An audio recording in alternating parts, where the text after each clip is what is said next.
Bom, olá, amigas, amigos, eu sou Lucélia Santos, estou aqui com a Sabrina, atendendo a um convite dela para participar dessa conferência, dessas palestras que ela está produzindo. Eu achei uma ideia maravilhosa e como nós somos amigas, velhas amigas das montanhas, quer dizer, eu sou muito fã da Sabrina, dessa paixão que ela tem como montanhista, e eu também tenho a mesma paixão, só que eu estou bem atrás dela numa montanha bem mais baixinha.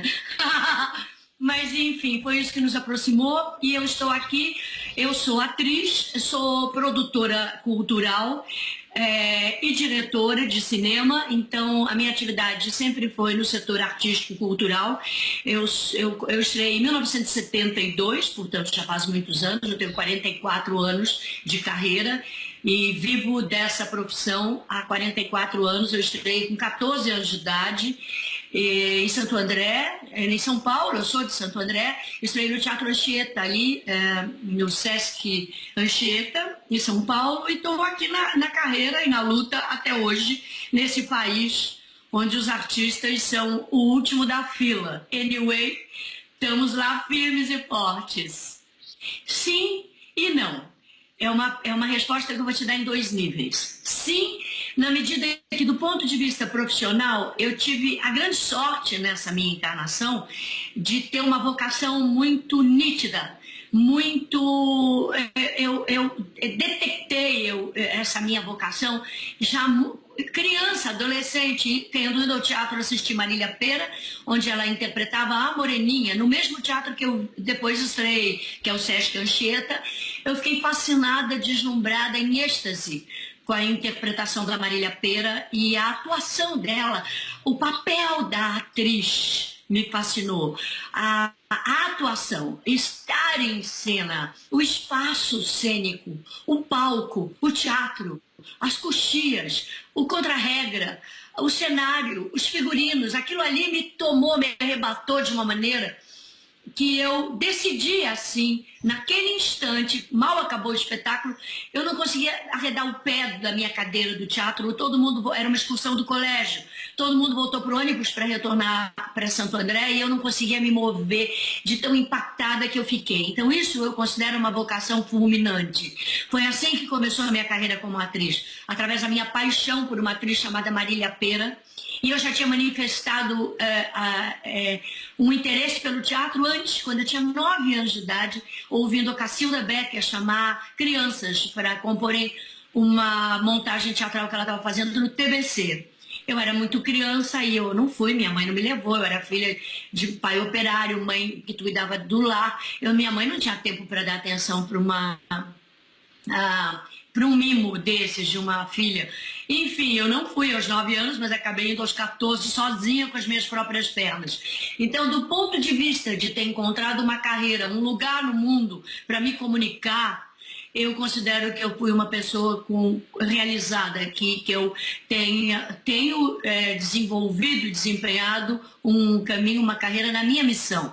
Por outro lado, eu te diria que não, na medida em que eu acho que qualquer profissão, qualquer manifestação é relacionada ao ego. E a comunicação se dá na necessidade social e profissional da pessoa sobreviver no mundo, tanto do ponto de vista interno, com as suas demandas pessoais, e objetivamente do ponto de vista material, você resolver sua vida e virar um profissional, ganhar dinheiro, sustentar a sua vida e a da sua família. Então, do ponto de vista profissional, eu tive realização, mas eu acho que o ser humano necessita mais que isso. E aí é que eu acho que a minha missão ainda é outra e será algo que está se revelando, que é a conexão com o seu interno, que é a realização no plano espiritual, e que isso é o que nos leva para a montanha, no fundo, é a nossa conexão maior com a natureza externa, que na verdade é só um reflexo da nossa própria natureza interna. É assim que eu vejo. Então eu acho que eu tenho ainda muito o que realizar nesse mundo. Então eu considero que esse caminho da natureza, da minha relação com a montanha, com a natureza, com a floresta, com as árvores, com as águas. E que isso que eu defendo a minha vida inteira. Se a gente for conversar mais profundamente, você vai ver que eu há anos tenho essa militância ambiental. Isso, para mim, é a minha missão nesse mundo, que ainda estou revelando, não só externamente, mas como para mim mesma, a mim mesma. Então, eu não sei se eu respondi a tua questão, mas eu acho que é isso. Perfeitamente, ótima pergunta a sua, Sabrina. Eu acho que sim. Eu acho. Bom, vou começar respondendo pelo lado mais profundo espiritual. Eu sou budista praticante. O budismo tem várias linhas, várias escolas, e a escola que eu sigo, que é o budismo tibetano, Mahayana e Vajrayana, não basta você praticar para atingir a iluminação, ou seja, para atingir a sua própria realização maior. Você tem que praticar para beneficiar todos os seres.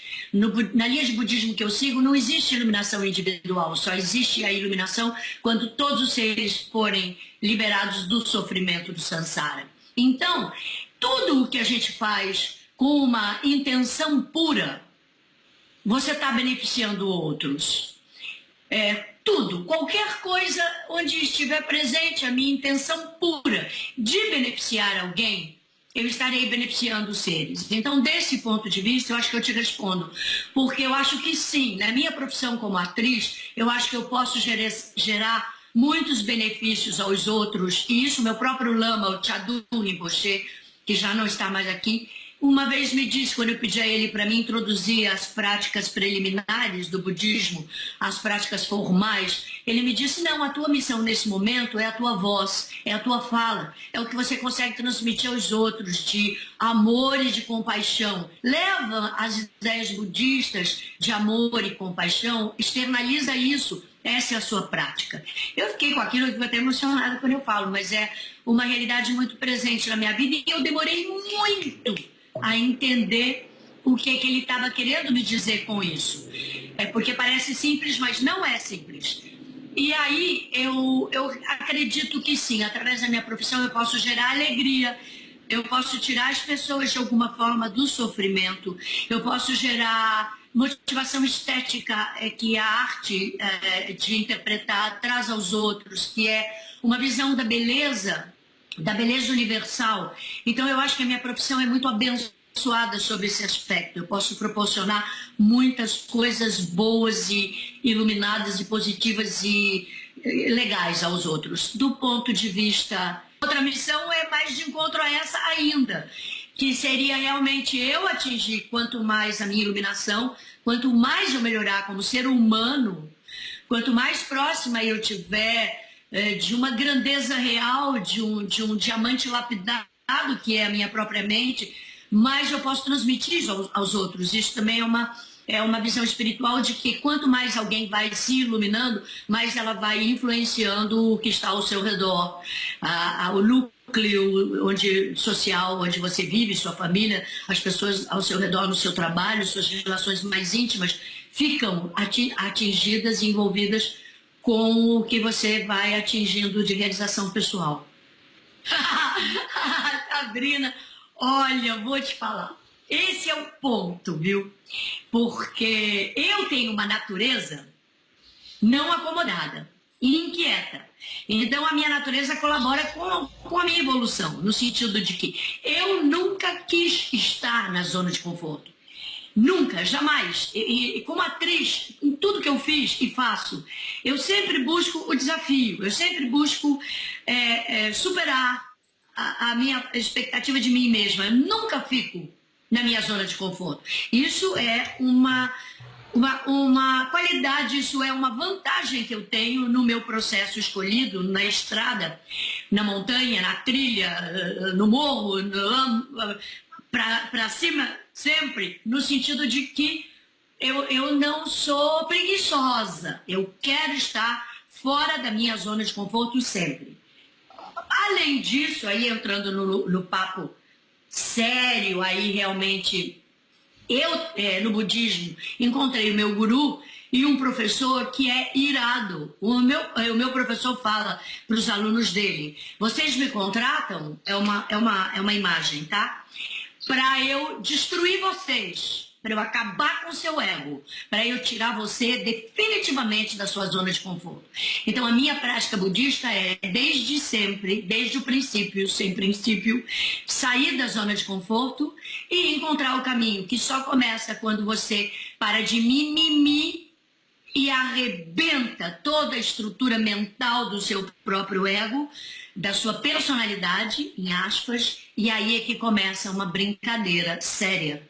E aí é que começa a ficar gostoso na medida em que começa um processo de autoconhecimento e de autoaceitação, que é aceitar os nossos limites, as nossas dificuldades, que são imensas, muito maiores do que o que a nossa mente comum fica organizando.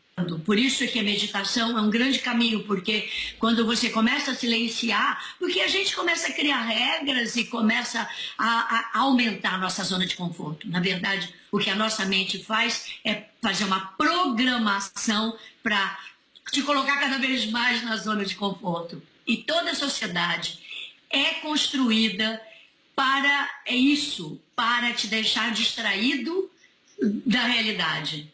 Toda a propaganda, marketing, comercialização de produtos, tudo é para te arrancar de si próprio e para te levar cada vez mais para esse mundo da ilusão.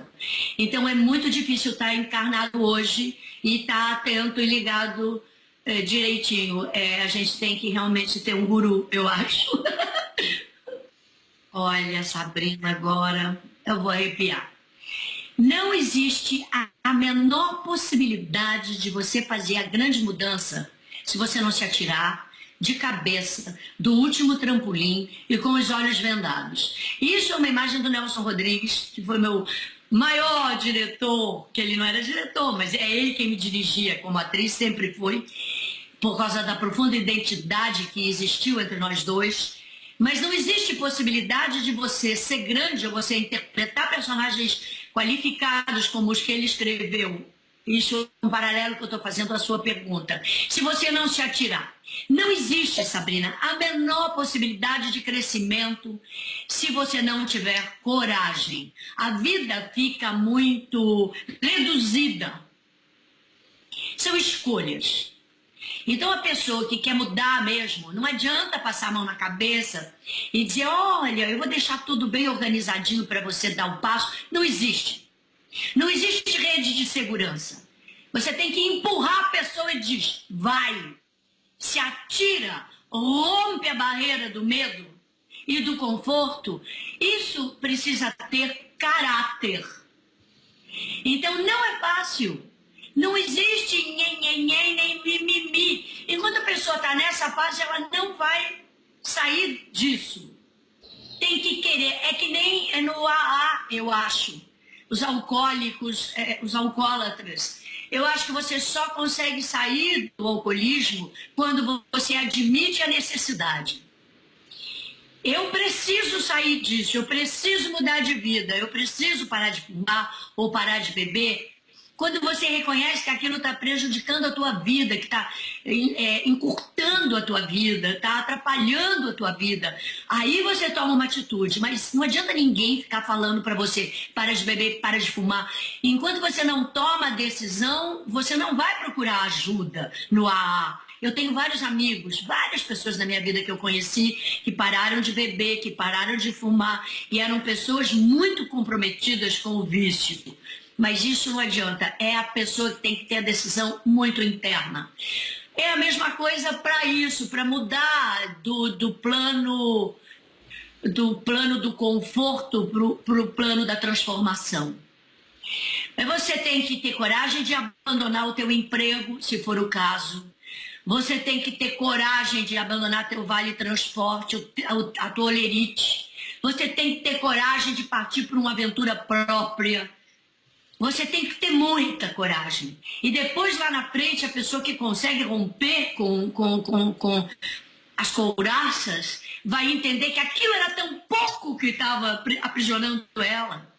Porque para quem tem a coragem de dar o passo, a vitória é certa. Não é fácil. Você não vai conseguir a montanha mais alta na primeira montanha. Mas é um treinamento. Não é? É uma relação boa com a montanha. Porque você tem que conseguir começar. Você tem que começar a enfrentar o teu peso acima, as dores no corpo nos primeiros momentos, joelho, a precariedade, as dificuldades. Aí você vai ganhando gosto e vai cada vez mais. Aí você começa a sonhar com uma aventura um pouco maior. É assim também no processo de romper aqui no plano primário da transformação, de sair de um emprego indesejado, de um salário que não é suficiente, que basta apenas para você pagar as suas contas, e de uma forma medíocre. A gente não é satisfeito com a mediocridade, nem no plano profissional, nem no plano pessoal, casamentos, relações que não servem mais, a gente fica com medo de ficar sozinho e de descartar. Dá um pé na bunda. Quando não serve, não serve. O amor não pode estar na zona de conforto. O amor não é isso. Quanta gente que eu vejo que passa a vida inteira sofrendo porque não quer sair do conforto conforto em aspas. As pessoas às vezes pagam um preço muito alto pelo medo do rompimento. Então, eu acho que a coisa mais linda que existe é você, em qualquer época da tua vida, em qualquer idade, pesando quantos quilos for, você tem que dar uma oportunidade a si mesmo. E dizer assim, porra, porque, sabe, a gente vai morrer, é certo. A vida é curta, é isso que a gente aprende. Primeira aula no budismo, tudo é impermanente. Então não adianta você ficar... Meu professor sempre fala isso, tem gente que passa por essa vida e não percebe. Porque você sempre fica adiando o teu projeto de começar a praticar para se iluminar. Você sempre diz, não, primeiro eu vou me formar, primeiro eu vou terminar a faculdade... Aí disse, não, primeiro eu vou arranjar um bom emprego e depois eu vou praticar, depois eu vou sair disso. Não, aí arrumo um emprego, não. Primeiro eu vou fazer umas economias para eu poder fazer viagens. Aí disse, não, primeiro, agora eu vou me casar, aí eu vou fazer família, agora eu vou ter filho, agora eu vou... Vai sempre protelando, vai sempre adiando o projeto de si mesmo. Na verdade é isso. Aí a pessoa, de repente, não, agora eu vou conseguir a aposentadoria e depois eu vou fazer o que eu quero. A pessoa, quando vê, tá velha, não tem mais a mesma força, não tem mais o mesmo elan, o mesmo tesão na vida e não fez nada, não subiu a montanha, não plantou a sua árvore, não praticou o Dharma, não buscou o caminho da iluminação. Porque teve medo, adiou. Então, eu digo, cai fora. O meu lema é pé na bunda, sabe? Pé na bunda no sentido assim, empurra, se empurra. É bom isso, eu tô falando pé na bunda no sentido porque eu vejo quanto pé na bunda eu levei na minha vida. No plano de relacionamento afetivo, da pessoa que estava ao meu lado me trair ou não ter dado certo. E eu fico sempre analisando o tanto que eu sofri. E naquele momento em que você está sofrendo, você não vê luz no fundo do túnel. Você acha que você vai ficar naquele buraco para sempre. E tem que ter muito caráter para você reconhecer benefícios nessas fases. É nesse momento em que você levou o pé na bunda que você cresce. É aquele momento que te dá a possibilidade de dar a virada, de virar a chave. É na escuridão que a gente cresce. É na escuridão, é na dor, é no sofrimento, é na solidão. Eu estava lendo isso ontem no livro do Osho. Que poucas religiões admitem a escuridão como caminho. É porque todas as religiões pregam a luz, a iluminação. Mas, na verdade, é na escuridão que dá o fenômeno de você precisar da luz, né? Então é isso que eu estou falando, realmente sai da zona de conforto ou fica nela, mas consciente de que você é um babaca e vai ser sempre um babaca. Vou te falar muito sinceramente, evidentemente que eu tenho muito orgulho da minha trajetória nessa vida. Eu cometi muitos erros. Eu sempre tive algumas coisas de uma personalidade muito forte. Eu sou uma pessoa muito forte e fraca. Forte e fraca, no sentido que Eu sempre corri muito atrás das coisas que eu acredito e sou muito... a minha margem de negociação é bem estreita. Isso é um grande aprendizado nessa vida, a melhorar a minha capacidade de negociação. Essa minha radicalidade é a minha grande qualidade e o meu grande defeito. Uma vez isso reconhecido, eu digo que eu já melhorei muito com a vida e com o amadurecimento, mas por causa dessas características eu criei a vida que eu criei e consegui construir a carreira que eu construí, que é rara, é raríssima, uma pessoa com meu histórico de carreira profissional. E isso tem a ver com a personalidade que eu tenho, que às vezes me levou para um lugar bom, às vezes me levou para um lugar de conflito, mas isso é parte de eu ser quem eu sou. Uma vez isso posto, eu te diria que dentro de tudo que eu vivi e vivo, o meu grande projeto de vida, que é abençoado e que eu sempre olho e louvo, é o meu filho. Assim, a maternidade foi um divisor de águas para mim na minha vida. E eu tinha muito medo, eu fui mãe muito nova, e eu tinha muito medo de não ter qualidade para criar meu filho. Eu criei meu filho praticamente sozinha, porque eu me separei do pai dele, e o Pedro tinha 3 anos de idade, e o pai morava na Europa, eu morava sozinha no Brasil. Eu sempre trabalhei imensamente, muito loucamente, viajando, gravando. Eu ficava pouco dentro de casa, não tive uma vida muito doméstica. Eu criava meu filho por telefone, conversando com as pessoas, orientando a comida, orientando as coisas que deviam ser feitas, como a grande maior parte das mães e das mulheres hoje em dia, que trabalham fora de casa. Então eu tinha muito medo de errar na educação do meu filho. Então eu ia mesmo por intuição, por instinto, no sentido, eu acreditava que eu tinha que dar a ele amor e honestidade, sinceridade de propósito, intenção pura, e ele tinha que reconhecer que eu estava fazendo o meu melhor, mesmo não estando ao lado dele, talvez como eu deveria, mas ele tinha que reconhecer que o meu amor era sincero. Então eu criei o meu filho sempre muito insegura de que se eu estava fazendo certo ou errado, de que se a minha educação estava funcionando ou não, mas a intenção era pura. E aí, o tempo foi passando e um dia, a gente tinha os aniversários na fazenda de um amigo, e um dia, no aniversário meu, tinha uma homenagem assim, e cada um levantava e fazia um discurso. Aí um dia o Pedro levantou nesse jantar e disse assim para mim: mãe, você é muito boba, eu sou tão orgulhoso de ser teu filho, eu até choro quando eu falo isso, assim. E você fica com essas preocupações tolas, se você erra ou acerta comigo. Eu quero te dizer que você me criou muito bem, eu sou muito feliz pela educação que você me deu e me dá, e eu jamais suportaria ter uma vida careta, toda certinha, com horário para sair, para voltar. Tanto que eu escolhi ser artista como você, porque eu não seria uma pessoa vocacionada para uma vida careta e certinha. E eu sou muito orgulhoso de ser teu filho e te amo muito. Então, eu fiquei muito emocionada, até hoje quando eu falo isso eu fico muito emocionada. Então, hoje quando eu olho meu filho, ele virou um homem tão lindo, tão interessante, que ele é o grande acerto da minha vida. Eu olho o Pedro com admiração e respeito profissional, inclusive, que ele é um ótimo escritor, é um ótimo ator, é um ótimo diretor, e tudo que é dele eu admiro. Eu vejo ele com olhos assim, não de mãe coruja, mas assim, esse foi meu melhor trabalho nessa vida. Eu olho para o Pedro e digo assim, pode ser que tudo tenha dado errado comigo, mas uma coisa eu vejo que está certo, porque eu olho para ele, ele é um acerto. Então, acho que com isso eu respondi à pergunta. Eu acho que realmente a maternidade foi meu grande acerto da vida. Eu tenho orgulho do meu filho. Muito difícil educar filhos hoje, nesse mundo tão confuso, com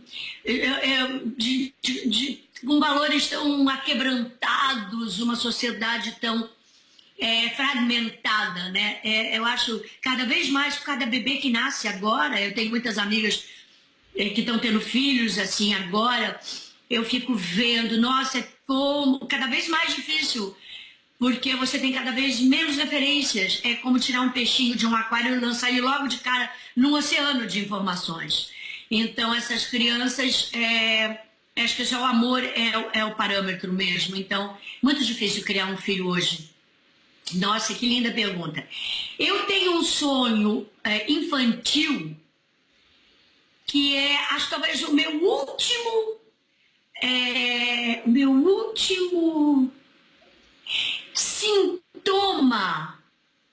de apego ou samsara. Talvez seja uma boa resposta essa. Que é o sonho do amor realizado. Isso é um sonho de mulherzinha. É porque eu sou muito homem na minha trajetória. Eu sou até outro dia eu estava almoçando com os amigos, a gente foi botar macarrão na panela, a gente acabou de fazer uma trilha linda, e eu botar o macarrão na panela, eram 3 homens e eu. Aí o meu amigo estava cozinhando, ele disse assim, Lucélia, esse macarrão tá bom? Eu falei, não, bota mais. A gente está com fome, nós somos 4 homens. Eu me sinto um homem, assim, eu sou muito homem. As mulheres ficam muito homens na vida. Não é fácil você encarar esse mundo de uma forma feminina o tempo inteiro. E a própria alma bodhisattva. Depois a gente fala dessa festa do Brecht. Eu sou a própria alma bodhisattva, por causa das características masculino e feminino. Então, assim, eu tenho esse sonho de mulherzinha. Eu tive 1, 2, 3 casamentos. Um casamento de fato, um casamento com realização, construção de casa, onde eu vivo até hoje. Nós tivemos filhos, o Pedro é fruto desse meu casamento com o John Nashling. E depois eu tive mais 2 casamentos, sem morar junto. Morando em casas separadas, e o meu primeiro casamento durou 12 anos, os meus 2 outros casamentos duraram 3 anos cada um, e até hoje eu não me conformo. Por que eu não tenho um casamento como a minha mãe teve? Minha mãe foi casada durante 54 anos. Então, eu acho que eu não nasci para isso. Mas isso é uma questão que ainda existe na minha vida. Mas, pelo visto, não é um tema só meu, é um tema... Todos os alunos budistas do meu professor fazem essa pergunta a ele o tempo inteiro. E ele sempre dá palestras e responde perguntas sobre relacionamento afetivo e amoroso. Então, esse é a minha questão ainda, que é um sonho que talvez eu desejasse realizar, e que não está realizado ainda, e que eu estou te falando com toda sinceridade sobre isso, porque eu adorei essa pergunta. O meu professor sempre responde essa pergunta assim, sobre relacionamento. Ele diz assim, relacionamentos não podem dar certo. Relacionamentos acabam, como a vida acaba. Do momento que você estiver totalmente convencida de que os relacionamentos não dão certo, não vão dar certo, tudo vai acabar, os casamentos acabam, e você estiver completamente convencida de que você não tem mais a menor condição de ter um relacionamento, tenha um relacionamento. Que aí talvez você consiga. Porque a expectativa é arrasada. O problema das relações são a expectativa. A gente vai para as relações cheias de expectativa. Física, sexual, emocional, afetiva, amorosa. E aí é evidente que você vai se frustrar. Nunca você vai para um relacionamento com uma pessoa como ela é. Você sempre vai... Você constrói uma pessoa que não é a que ela é. Você constrói a pessoa que você quer que ela seja. E aí acabou, já não deu certo. Então pronto, então eu acho que a resposta é essa. Quando eu estiver pronta para ir para um relacionamento sem nenhuma expectativa, talvez eu consiga, entendeu? Então essa é um sonho que eu queria realizar. E os outros são esses sonhos do cotidiano, de uma peça que eu ainda desejaria fazer, de um filme que eu ainda quero, vou fazer. Eu acho que o principal eu te falei. Pois é, de novo a gente volta mesmo àquele mesmo ponto sobre o ego, né? E tudo isso é completamente relativo, né? Se eu estou vivendo no plano da realidade, eu devo estar consciente das coisas. Ou seja, vamos falar de um trabalho meu no cinema. Se eu estou firme na realidade e tenho convicção de que o trabalho que eu fiz no cinema ou no teatro ou naquela performance é qualificado e eu acho que eu estou no caminho certo, que eu apontei para a direção certa e que eu estou satisfeita com a minha atuação, se vem uma crítica negativa muito forte, eu vou vê-la de uma forma. Eu vou avaliá-la de uma forma racional e vou comparar ela com a firmeza que eu tenho na minha atuação. Eu vou dizer, não, isso que ele disse, que eu pisei do lado esquerdo ali naquele momento, que deveria ter pisado do direito, ou que eu devia não ter pintado o cabelo de vermelho para fazer essa personagem, ou que eu errei completamente a interpretação porque eu parti para um naturalismo, devia ter feito uma coisa mais farsesca ou, sei lá, se for também uma crítica pesada e inteligente, eu sei absorvê-la melhor do que se vem uma coisa com a maldade humana. Eu não sei se você entende o que eu estou falando. É porque, às vezes, uma crítica... A grande maior parte das pessoas hoje não sabem fazer críticas, nem estudaram, nem se formaram... Isso acho que é uma profissão formal, ser crítico de teatro, de cinema. São pessoas que viram muito, que estudaram, que se formaram, que têm conhecimento sobre o que estão avaliando, conhecimento técnico, intelectual, para poder julgar e avaliar o trabalho de alguém. Hoje em dia não é isso. Hoje em dia é fofoca. Fofoca não é crítica. Então a gente tem que dar esse desconto, porque é tudo no plano do ego. Na verdade, as pessoas não estão falando do seu trabalho ou do que você está fazendo de uma forma qualificada. No fundo, é isso que nós estamos falando. As pessoas estão dizendo, ai, ela é feia, ela é boba, ela botou uma roupa azul, amarela, não fica bem para ela. Ela engordou, ela era uma vaca, ela é uma vagabunda. Então, o nível é muito baixo. É um nível desconsiderável. Eu acho que se você está firme e você não leva em consideração, você tira de letra. Todo mundo está exposto agora, por causa das redes sociais. Antes a exposição era só para quem escolhia, que é, eu vou me expor no palco, mas ainda assim com o protetor que é o palco. Aquilo é uma caixa preta, onde você vai encenar ideias que vêm do autor da obra. Você vai encenar ideias que vêm do diretor, que conduz aquela obra, aquele conteúdo para lá ou para lá. Você vem escudado de um personagem que pensa assim ou assado, igual ou diferente de você. Ali tem uma obra, uma criação artística. Da mesma forma o cinema. Você tem o escudo que é a tela do cinema. Tudo que é projetado na tela é mentira. Aquela mentira acaba quando você desliga o projetor. Assim é o trabalho do ator. Assim é a própria vida, se você fizer uma analogia. Isso também é o budismo. Mas o que acontece é isso. Hoje em dia todo mundo escolheu o caminho da celebridade. Todo mundo quer ter a sua vida exposta. A pessoa fala, oi, bom dia, no Facebook. Acordei. Claro. Oi, olha o meu café. Hoje resolvi tomar café preto, não café com leite. Claro. Oi, hoje eu não quis comer pão com manteiga, estou tomando tapioca. Claro. Ninguém está interessado se você vai comer tapioca, sabe? Mas as pessoas, elas estão muito interessadas em si próprias. No fundo, isso tudo é... Cara, eu não sei explicar, mas eu acho que esse é o maior atalho para a maior desgraça humana. Que é você não querer realmente o aprofundamento da sua própria vida. Todo mundo hoje em dia está cada vez mais superficial. Eu acho assim, fazendo uma analogia, todo mundo hoje é celebridade. Isso faz com que a minha profissão, inclusive, fique descaracterizada, porque todo mundo hoje em dia se apropria do direito de ser artista e de ser celebridade. Eu vejo muito isso, eu ando de ônibus muito. Eu vejo ônibus, todo mundo hoje tem um style. As pessoas andam cabelos e roupas, ninguém é mais comum, ninguém quer ser comum. Ninguém quer mais ser...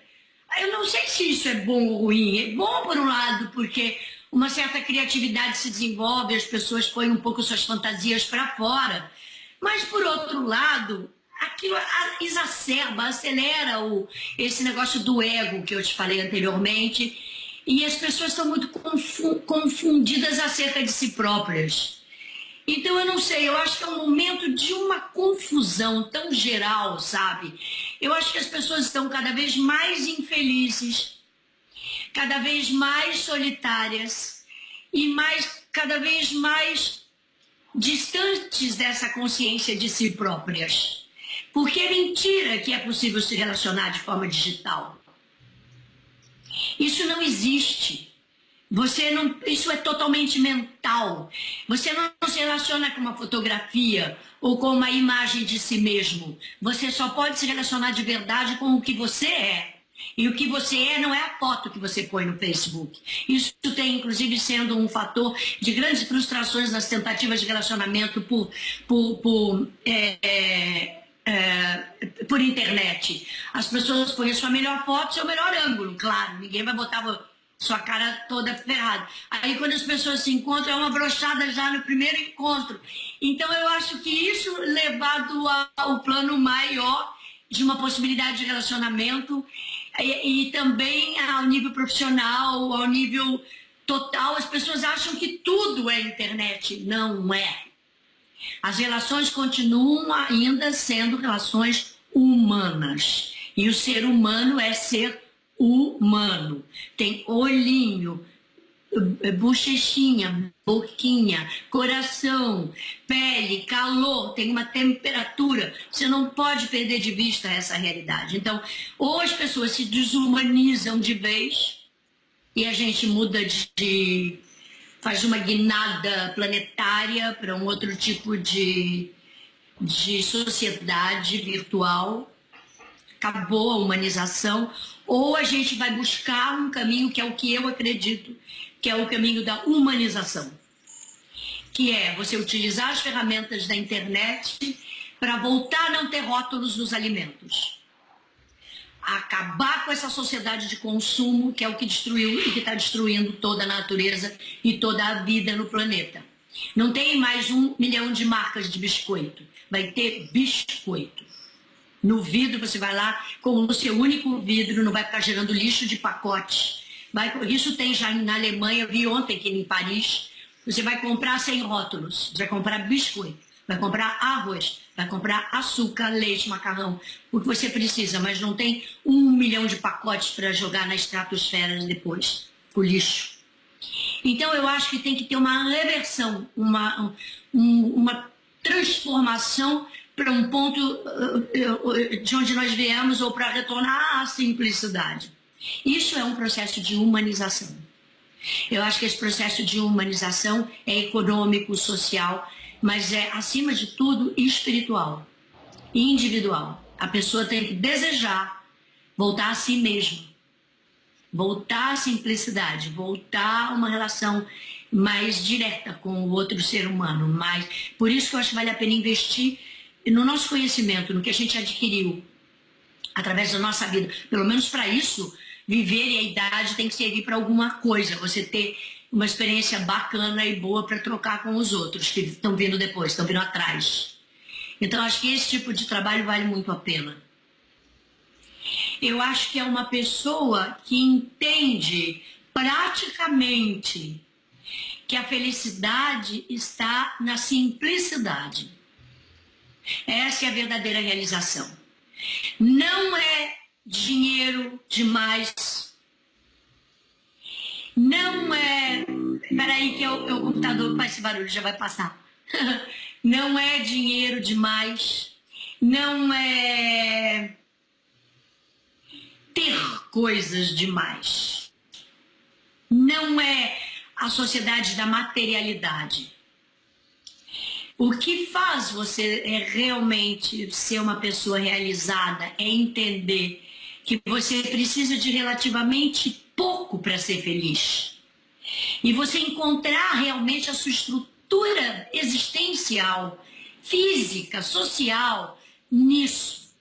Tem muitos montanhistas que já entenderam isso. Eu acho que alguns deles você vai até entrevistar aqui. Pessoas que vivem de uma forma muito simples. Sabe, não é ter muito, é ser muito. Você ter prazer num bom prato de comida, quando você está com fome depois de ter feito uma trilha muito exaustiva. Você ter prazer no alimento, na simplicidade até da comida. Ter prazer na companhia de um amigo que está ali ao seu lado curtindo aquele momento. Ter prazer no momento presente. Não está sempre avançando a sua mente. Eu estou aqui agora com Sabrina, dividindo esse momento. Ah, mas eu desejaria estar com não sei quem, não sei, em Paris, comendo no seu... Sabe, a gente nunca vive o momento presente. A felicidade é essa. Você viver intensamente o seu momento presente. Estar aqui, Agora, isso é o budismo também.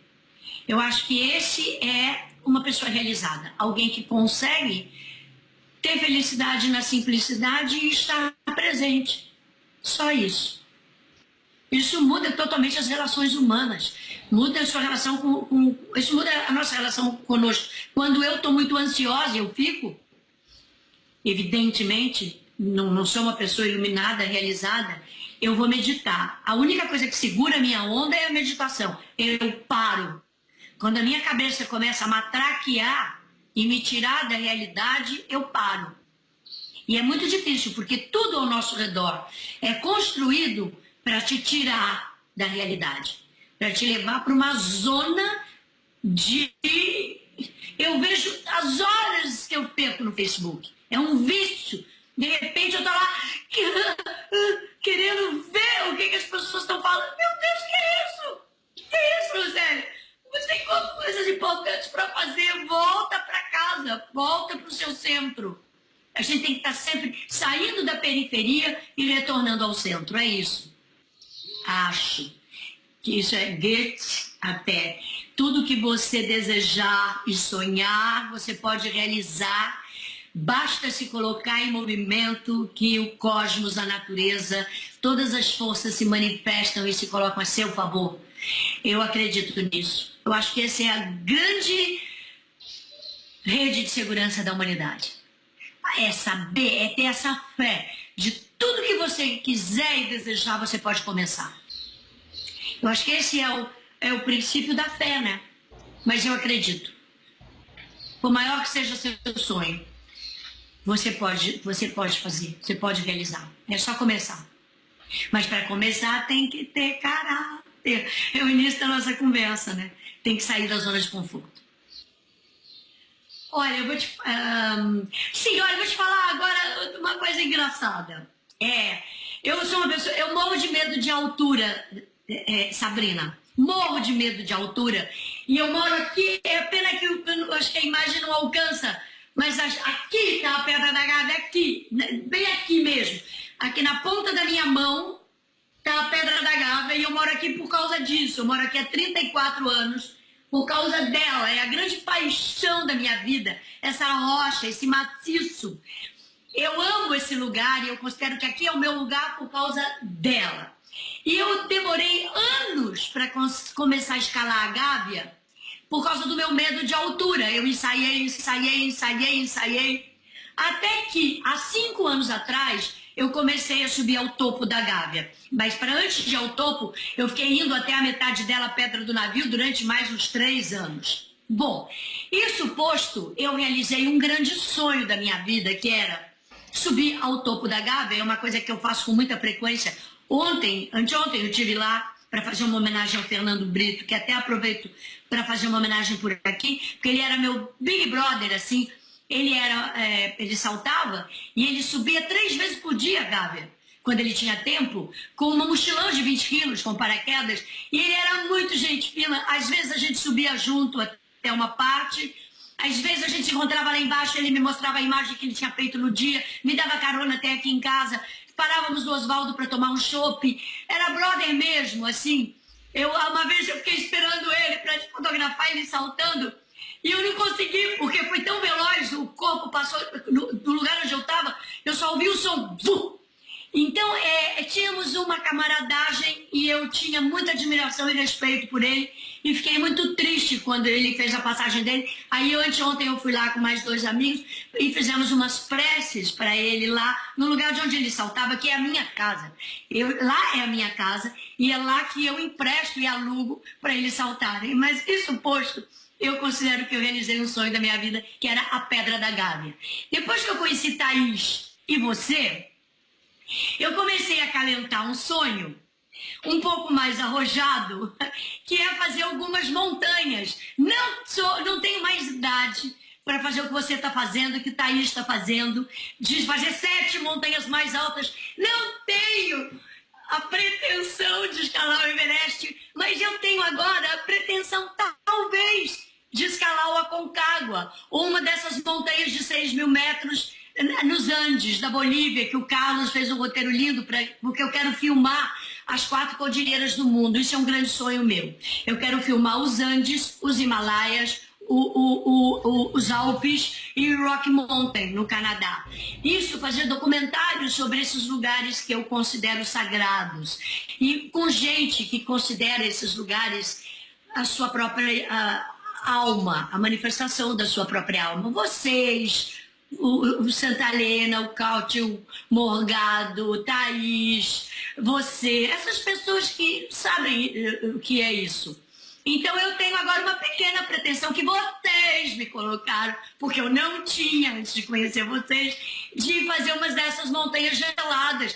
Mas eu falo assim, até 6.000 metros. Eu não tenho esse arrojo que você tem, que está aí, de alcançar 8.800 metros, mas eu tenho um carinho profundo por vocês e uma admiração. Agora eu fiquei acompanhando o Thaís diariamente no ataque ao cume do Everest, ela e o Carlos. Inclusive, a capa do meu computador é a foto que o Extremos publicou quando eles estavam a 600 metros do cume. Enfim, eu tenho uma grande paixão por isso também. Ok, eu vou te responder também como tudo, com muita sinceridade e honestidade. Tem 2 coisas. Como produtora, que eu sou também, eu acho um trabalho duro, você vai entender o que eu estou falando, toda essa parte estrutural, de captação de recursos, quando você começa a estruturar um novo filme, que é o que eu estou fazendo agora, sobre esses filmes das montanhas, que vai se chamar Cordilheiras da Mente. Esses filmes são 4 filmes e eles estão prontos, o projeto está pronto, está lindo. E eu estou desde outubro do ano passado, quando eu conheci Thaís e logo em seguida eu conheci você, estruturando o projeto está extraordinário, mas eu estou pegando o momento do Brasil um pouquinho agitado, agora eu estou sendo bem inglesa, um pouquinho agitado, então não está muito fácil a captação de recursos financeiros. Já queria ter ido, inclusive com a Thaís e o Carlos, para o Everest em abril, maio. Eu iria até o campo base para fazer o retorno da temporada de montanhismo no Everest depois do terremoto do ano passado. O filme pegaria muito esse tema econômico-social. E aí, quer dizer, essa parte de estruturação do projeto é alguma coisa que exige muito de mim, porque é uma prática constante e diária de autoafirmação, de fé, de confiança. Isso é igual a subir montanha. E eu tenho alguns parceiros voluntários, porque nesse momento eu não tenho dinheiro em caixa para estar pagando as pessoas, e eu fico tentando transmitir às pessoas esse espírito de ter fé, ter confiança. A gente vai vender o projeto. É questão de meses. E quando vender, todo mundo vai ganhar. Mas isso é um trabalho árduo. Para mim, é a parte mais difícil. Quando tem dinheiro, todo mundo está ganhando e o projeto está andando, aí começa uma outra parte, que é manter ativa e viva a motivação das pessoas. Então, isso eu acho um trabalho difícil de ser administrado como produtora. Como atriz, eu amo todos os setores do meu trabalho de atuação. A única coisa que eu acho chata é a parte de relacionamento com a imprensa e com a mídia. Porque aí eu resvalo diariamente. Desculpa a franqueza, mas na burrice de uma grande parte das pessoas que hoje em dia controlam os meios de comunicação. Porque eu fico sempre esperando que as pessoas tenham um nível um pouco melhor intelectual, de formação. Porque a imprensa no Brasil sempre foi muito qualificada. E não é isso que a gente se vê, principalmente com a expansão, que a gente volta a falar, de que todo mundo se apodera de qualificações que não tem. Todo mundo hoje é jornalista, todo mundo hoje é escritor, todo mundo hoje tem um blog, todo mundo hoje pode escrever. Não é verdade isso. Todo mundo hoje acha que pode escrever, acha que é jornalista, acha que pode. Então isso confunde. E eu não tenho nenhum saco para isso, falando português claro. Então eu que sempre detestei a fofoca como meio de comunicação entre o meu trabalho e as pessoas que eu desejo alcançar, atingir, me comunicar. Eu detesto fofoca, eu detesto instrumentos de comunicação via fofoca, que hoje em dia a grande maior parte dos veículos é isso. Eu acho que toda a rede social, tudo é isso. E eu odeio isso. Eu acho que isso pode ser usado como divertimento. Você posta uma foto linda da montanha, eu uso bem isso, eu acho. Coisas positivas. Não é ficar falando o lado ruim dos outros. Eu não sei te explicar, mas eu sempre fui muito exposta à fofoca. Por causa da minha profissão, eu detesto isso, por isso eu enxuguei ao máximo esse negócio de dar entrevistas e de falar em público. Eu só falo com pessoas para quem eu sei que eu posso falar. Ou seja, eu só falo para quem eu confio e isso é um problema na minha profissão. Porque você vai fazer uma palestra, as pessoas querem que você dê entrevistas. Você vai fazer não sei o quê, você vai lançar um filme. E eu detesto dar entrevistas. Eu só faço isso realmente em confiança. E eu sou boa de dar entrevista. O problema é que, realmente, quando começa um certo nível de coisa, eu tô fora. Eu não consigo manter o bom humor.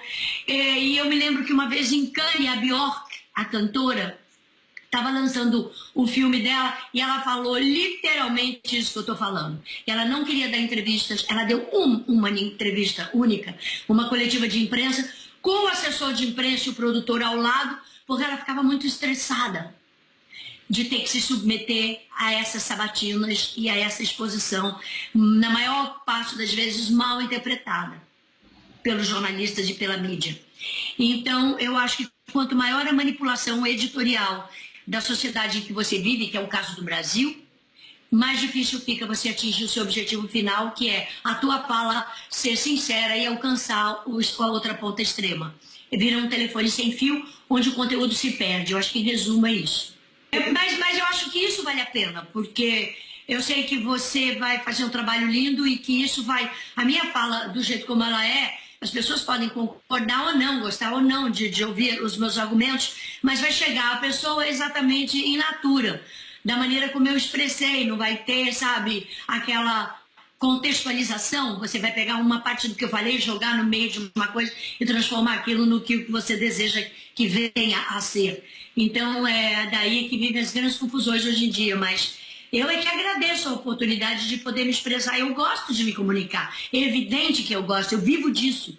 Mas eu vou me afastando na medida em que isso vai ficando cheio de interferências. Eu acho que o que me caracteriza é a determinação. Eu sou insuportavelmente determinada, é coisa até um pouco estúpida. Às vezes eu acho que a minha determinação não deveria ser como é, porque ela é superior à minha inteligência emocional. Às vezes eu sei que eu vou quebrar a cara, é uma coisa das minhas ex-características taurinas do meu signo, que depois se transformaram numa coisa positiva quando eu virei aquariana, depois dos 35 anos, que é o meu ascendente. Mas, no fundo, eu mantenho essa característica. Eu sou determinada. Se eu botar na cabeça que eu vou fazer os filmes, eu posso demorar anos, mas eu vou fazer os filmes. Isso não é muito inteligente. Porque, às vezes, seria um bom momento de eu abrir mão, de eu recuar no projeto, de eu repensar o projeto. Mas não, eu sou determinada. Isso pode ser positivo ou negativo. Mas isso é uma característica. Isso me ajuda a levantar as coisas. Porque, sabe, água mole em pedra dura, tanto bate até que fura, sou eu. É uma chatice, entendeu? Isso é uma característica. Eu acho que isso responde a tua pergunta, né? Porque também vejo de encontro uma pergunta que você fez anteriormente. Isso é uma qualidade, mas pode ser um defeito. Então, eu agradeço a oportunidade, eu me despeço desejando a todos good vibes, boas vibrações, que as pessoas consigam atingir as suas aspirações mais íntimas e mais profundas, e tanto de felicidade temporal, material, como de felicidade última, ou seja, de felicidade definitiva. Na verdade, eu acho que a gente tem que ter em mente que nós vamos morrer, a vida é curtíssima, e o grande momento da vida, e a única razão pela qual a gente está vivendo e passando por tudo que a gente passa, é se preparar para a morte, é aprender a morrer. Então eu desejo que todo mundo se prepare bem para morrer e que fique cada vez mais lindo na vida, cada vez mais inteiro, cada vez mais feliz para quando chegar aquele momento a gente der um show de ser uma grande performance e que a gente seja liberado de medos infundados, de bobagens, de mimimi e que a gente aprenda a aproveitar as boas oportunidades que a vida nos dá a cada momento e que é só reconhecer o fenômeno, porque tudo está acontecendo aqui e agora, é só a gente se abrir para reconhecer esses sinais. Então, assim, te liga aí, fica ligado. Porque a vida é bela, a vida é boa e tá tudo acontecendo já agora. A gente tem que parar de se queixar. Eu digo isso para mim todos os dias. E se você não consegue racionalizar isso, raciocinar dessa forma, para e medita 5, 10 minutos por dia. Fica quieto, respirando quieto, só observando a tua respiração até a vida tomar conta de você. Então, isso é o que eu diria me despedindo. E se as pessoas quiserem ter contato comigo, eu acho que a melhor maneira de rede social é o Twitter, que é a única rede social onde eu tenho o meu próprio nome, que é @LucéliaOficial. E eu sempre estou vendo o Twitter, se tiver convites, contatos, pode ser pelo Twitter, porque por incrível que pareça, eu ainda não construí uma página de pessoa jurídica, de empresa ou de trabalho, nem no Facebook, nem no Instagram, que eu sempre uso de brincadeira. Vou fazer isso no Instagram, porque eu estou descobrindo que ele é muito forte em termos de comunicação profissional. Eu vou fazer isso em breve, mas enquanto eu não faço, eu não sou Lucélia no Instagram e eu não sou Lucélia no Facebook. Então eu sou Lucélia no Twitter, @LucéliaOficial. Podem me comunicar por lá. E eu agradeço muito a oportunidade, Sabrina. Eu amei falar contigo. Obrigada, obrigada. E sucesso, sucesso em todos os teus projetos, que são lindos.